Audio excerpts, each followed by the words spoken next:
as a first-year medical student, when I was taking the medical humanities course, our instructor at the time, who has now become our research mentor, told us about a story about a patient who was non-compliant after being prescribed a loop diuretic because she had to make the choice between taking the medication and having to deal with the consequences of needing to go to the bathroom versus missing days off of work because she would have to take the bus to work. And when she was on the bus, she didn't have an opportunity to go use the restroom.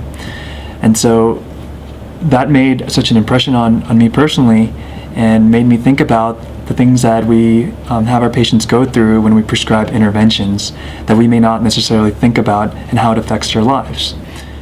First year of medical school, we learned humanities as well as basic sciences in often separate realms, and I was always hoping to have some type of connect in between and also make the learning more memorable.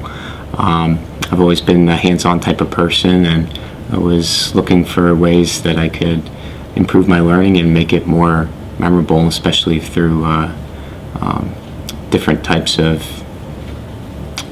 simulations. And we came up with several ideas talking to each other, and the splinting seemed like a good idea to start.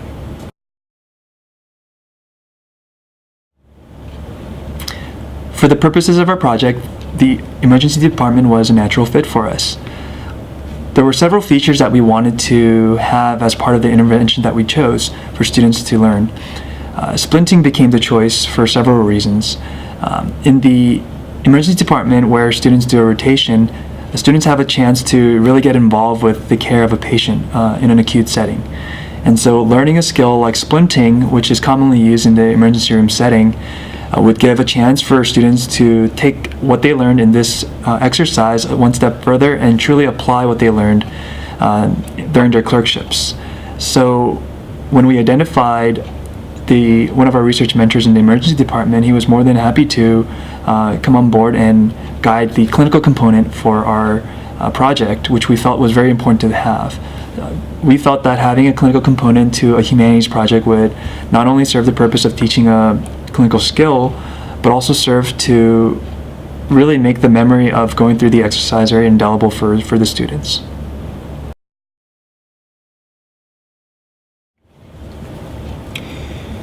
With studying humanities, it's often a very personal experience. I've found that going through some of the things myself makes it much easier to prepare patients what to expect. There's a lot of little things that I often don't consider when recommending some basic forms of treatment. For something as innocuous or seemingly innocuous as splinting, there's a lot of different effects it can have on parts of each person's life. In order to prepare patients for that, after going through this, I can explain to them some of the things to expect and also think about procedures or other medications I might be prescribing in the future.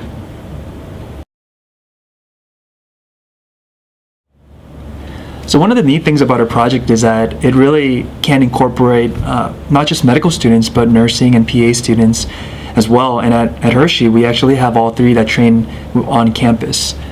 One of the benefits of having different students go through this exercise at the same time is that oftentimes we train essentially in silos where we're not really aware of what the other students are learning.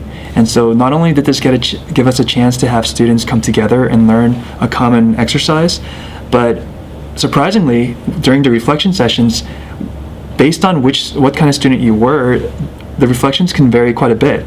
And for instance, nurses would have a lot of clinical exposure up front, and having to work with patients day to day and oftentimes being exposed to a lot of these procedures much earlier on as compared to PA students or medical students gave them a very different perspective and allowed them to reflect on how patients undergoing different interventions would react, and perhaps also reflect on their own biases versus medical students who would spend most of their preclinical years hitting the books.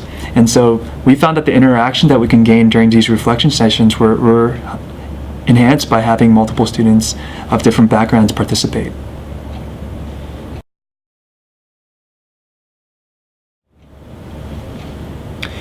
There are a lot of students that didn't expect little things in life to be so difficult.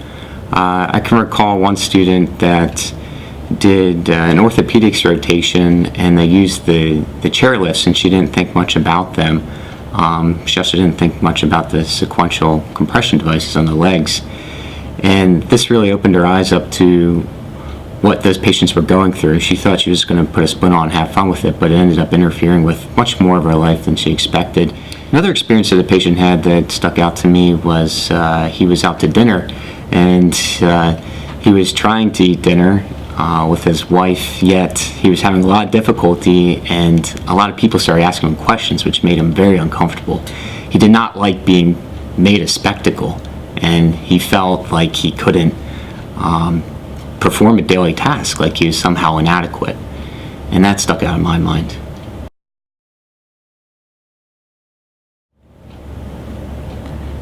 We ultimately chose to use a splint for our intervention for two main reasons. The first was in recognition of the clinical utility of learning how to splint. The second was that by placing it on the dominant hand, this would provide plenty of opportunities for a student to consider the limitations that would be placed on a patient who would have a splint in place.